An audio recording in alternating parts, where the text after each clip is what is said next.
కేంద్రం మెడలు వంచైనా 42% రిజర్వేషన్లు సాధించుకుంటామన్నారు కాంగ్రెస్ నేతలు. బిల్లులు చేసి కేంద్రానికి పంపితే 4 నెలల నుంచి ఆమోదించడం లేదని ఆరోపించారు. బీజేపీ బీసీ వ్యతిరేక పార్టీ అని విమర్శించారు. రేపు రాష్ట్రపతిని కలిసి వినతి పత్రాలు అందిస్తామన్నారు బీసీ నేతలు.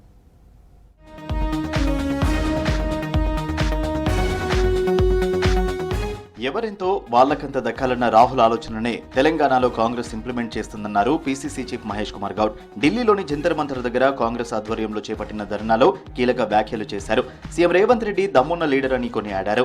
2 చట్టాలు చేసి కేంద్రానికి పంపితే 4 మాసాలుగా పక్కన పెట్టి కాలయాపన చేస్తున్నారని ఫైరయ్యారు.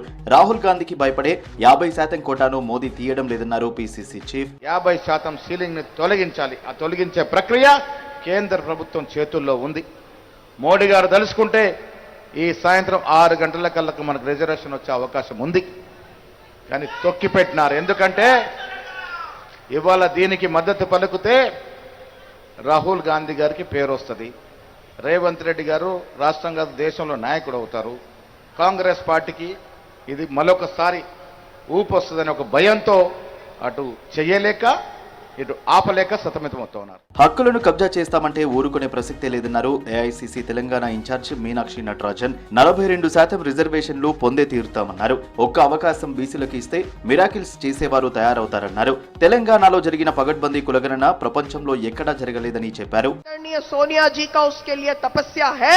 हमारी नेता प्रियंका जी उसके लिए आवाज उठाती है और हमारे यशस्वी मुख्यमंत्री माननीय रेवंत रेड्डी जी और उनकी पूरी कैबिनेट उसके लिए प्रतिबद्ध है.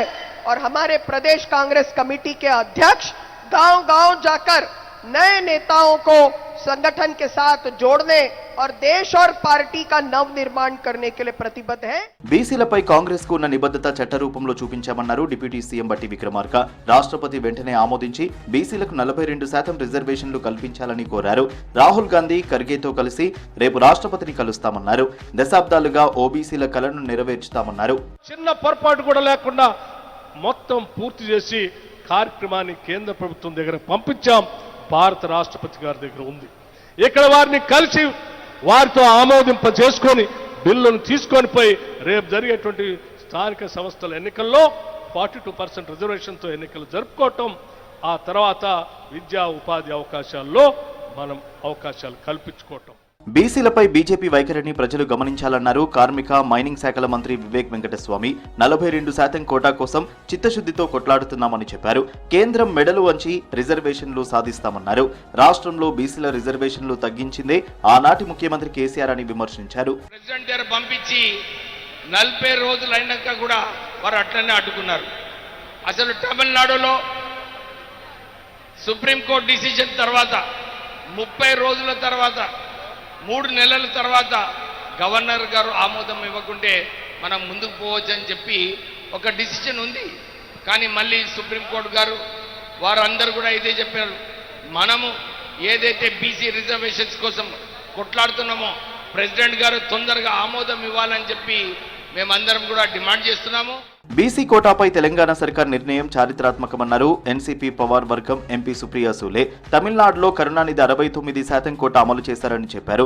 బీసీలకు 42% రిజర్వేషన్లు తెచ్చిన సీఎం రేవంత్ పేరు చరిత్రలో నిలిచిపోతుందన్నారు. తెలంగాణ బీసీ కోటా పోరుకు మహారాష్ట్రీయులంతా తోడుగా ఉంటారన్నారు సుప్రియా సూలే. బీసీ రిజర్వేషన్ల పోరాటానికి తెలంగాణ సర్కార్కు పూర్తి మద్దతు తెలుపుతున్నట్లు చెప్పారు డీఎంకే ఎంపీ కనిమొళి. దేశంలో 50% రిజర్వేషన్ల విధానం ఎత్తివేయాలని డిమాండ్ చేశారు ఎంపీ కనిమొళి. आप सबका प्यार है कि एक कार्यकर्ता को आपने मुख्यमंत्री बना दिया, ये एक बहुत बड़ी बात है. इन सब की मेहनत है, ये आपका प्यार और विश्वास है. और इसी विश्वास के कारण जो शोषित है, वंचित है, पीड़ित है, इसी के लिए हमारे ये भाई लड़ रहे हैं. तो मैं रेवान गारू को हमारी सबकी तरफ से all wrong into right. We stand with the Telangana government, not just for achieving 50%, to get more than that. So nobody can cap justice. Nobody can say 50% and that is a cap. We have to get what justice needs. రేపు రాష్ట్రపతిని కలవనున్నారు కాంగ్రెస్ నేతలు. ఆ తర్వాత India కూటమి నేతలతో సమావేశమై పార్లమెంట్లో ఒత్తిడి తెచ్చేలా ప్రయత్నం చేయాలని కోరనున్నారు. బీసీ రిజర్వేషన్లతోనే పంచాయతీ ఎన్నికలకు వెళ్తామని ఇప్పటికే సర్కార్ ప్రకటించింది.